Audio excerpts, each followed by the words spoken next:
एक वक्त था कि जब एनडीटीवी पर बीजेपी का कोई प्रवक्ता आना नहीं चाहता था। बीजेपी से जुड़े हुए लोग वहां पर बैठना नहीं चाहते थे क्योंकि सवाल बहुत सख्त होते थे और उन सवालों का जवाब वो दे नहीं पाते थे। उनको उतनी गुंजाइश नहीं मिलती थी, उतनी सहूलियत नहीं मिलती थी जो बाकी चैनल्स में मिल जाती थी। यानी आप बोलते रहिए, झूठ बोलिए, सच बोलिए, गाली दीजिए, चिल्लाइए, आप कुछ भी कीजिए, सबसे ज़्यादा वक्त बीजेपी के ही प्रवक्ताओं को मिलता है बाकी चैनल्स पर। लेकिन एनडीटीवी पर यह नहीं होता था। सरकार की नीतियों की आलोचना होती थी, गलत नीतियों पर डिबेट होती थी। डिबेट के टॉपिक वो नहीं होते थे जो बाकी टीवी चैनल्स पे हिंदू मुसलमान वाले, यहाँ एनडीटीवी पर जन सामान्य के सरोकार वाले देश की पॉलिसी को लेकर होने वाले सवालों पर डिबेट हुआ करती थी। तो एनडीटीवी जो सरकारी क्लास था उसने बाइकआउट कर रखा था।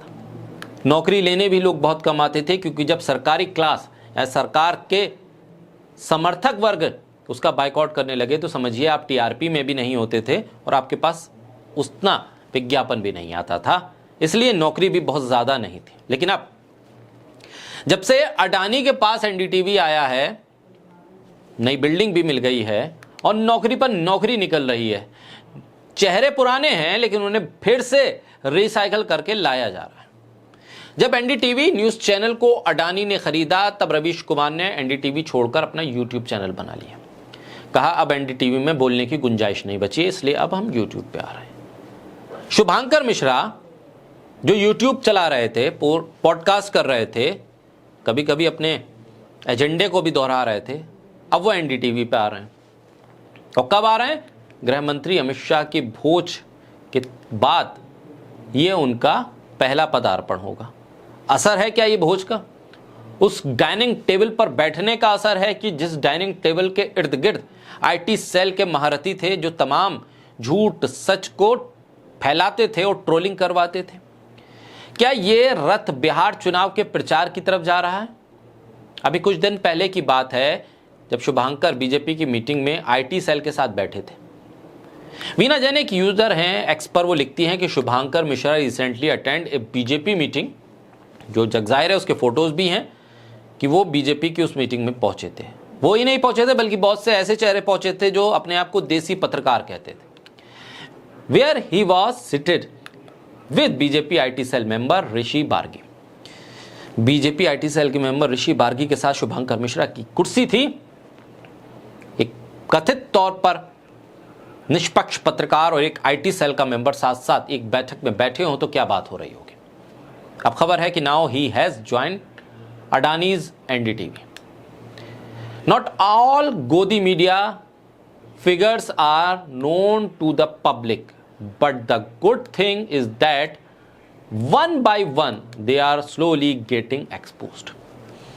गोदी मीडिया में कुछ नाम ही ज़्यादा फोकस रहते हैं, कुछ चेहरे ही ज़्यादा दिखाई देते हैं, लेकिन बहुत से ऐसे चेहरे हैं जो अभी पर्दे के पीछे काम कर रहे थे लेकिन धीरे धीरे करके सबके नकाब उतरते चले जा रहे हैं। सबके नकाब उतर रहे हैं। पॉडकास्ट कर रहे थे, यूट्यूब चला रहे थे, आज तक छोड़ के गए थे कि कुछ अलग करना है, कुछ बढ़िया करना है, कुछ पत्रकारिता करनी, लेकिन वापस आ रहे हैं तो कहां? अडानी के एनडीटीवी। आखिर अडानी का एनडीटीवी क्या दे रहा है? क्या अशर्फियां बिखेर दी गई हैं, बोली लगा दी गई है? कुछ लोग तो सोशल मीडिया पर लिख भी रहे हैं कि भाई सही वक्त का इंतजार था इस शख्स को भी, बोली तो तब भी लगाई गई होगी लेकिन कीमत सही नहीं मिल रही थी। अब कीमत भी बढ़ गई है क्योंकि तमाम जो विधाएं हैं कैमरे के सामने रहने की उसमें पारंगत होते होते वो पीक हासिल कर लिया है जहां पर आपकी बोली उच्चतम पहुंचे, उच्चतम स्तर पर आपकी बोली पहुंची तो फट सौदा हो गया तय कि ठीक है, यस सर, हम आ रहे हैं। अब किस तरह की पत्रकारिता होगी? क्या सवाल होंगे? अमेरिका के राष्ट्रपति का बार बार सीज फायर के लिए अपने सवालों को दोहराना, अपने आप को नोबेल के लिए आगे बढ़ाना, क्या इस पर सवाल होगा? क्या क्रोनी कैपिटलिज्म पर सवाल होगा? क्या अमेरिका में चल रहे अडानी पर मुकदमे पर सवाल होगा? क्या अडानी को ही सारे कारोबार दे दिए जाएं, सारे एयरपोर्ट, सारे बंदरगाह दे दिए जाएं? क्या इस पर बात होगी? क्या इस पर सवाल होगा कि मुद्रा पोर्ट पर इतनी छूट क्यों है? सवालों की फहरिस्त लंबी होती जा रही है। चाइना के साथ अडानी का कारोबार क्यों है, क्या इस पर सवाल होगा। अब ये देखने को मिलेगा कि आखिर शुभंकर मिश्रा कौन सी गोली बांटने के लिए आ रहा है, किस गोली को थमाएंगे देश के दर्शकों को। इस देश का दर्शक अब समझ गया है कि ये एनडीटीवी वो एनडीटीवी नहीं है जिसके सवालों से सत्ताधीश भी घबराते थे, इसीलिए आज तक कोई इंटरव्यू उस एनडीटीवी को नहीं मिला जिस एनडीटीवी में रवीश कुमार हुआ करते थे। अब इंटरव्यू मिल भी जाएगा, हो सकता है पॉडकास्ट भी मिल जाए, हो सकता है मेहमान बनकर भी आ जाएं, लेकिन सवालों का तीखापन, सवालों की विश्वसनीयता खत्म हो चुकी है। अब ऐसे में पॉडकास्ट और यूट्यूब करते करते आखिर शुभंकर मिश्रा एनडीटीवी क्यों आए, इसका जवाब भी हो सकता है वो आने वाले दिनों में किसी अपने वीडियो के जरिए दे दें। शायद उन्होंने पोस्ट पे लिखा भी है कि मेरे पास इस सवाल का जवाब भी है कि मैं एनडीटीवी क्यों आ रहा हूँ, और इस पर वो बताएंगे भी शायद। तो फिर इंतज़ार उनके उस वीडियो का भी रहेगा कि आखिर वो क्या बताते हैं, क्या लॉजिक देते हैं, क्या तथ्य देते हैं, क्या फैक्ट देते हैं, किस बात को लेकर वो कहते हैं कि हाँ मैं इस वजह से एनडीटीवी आया।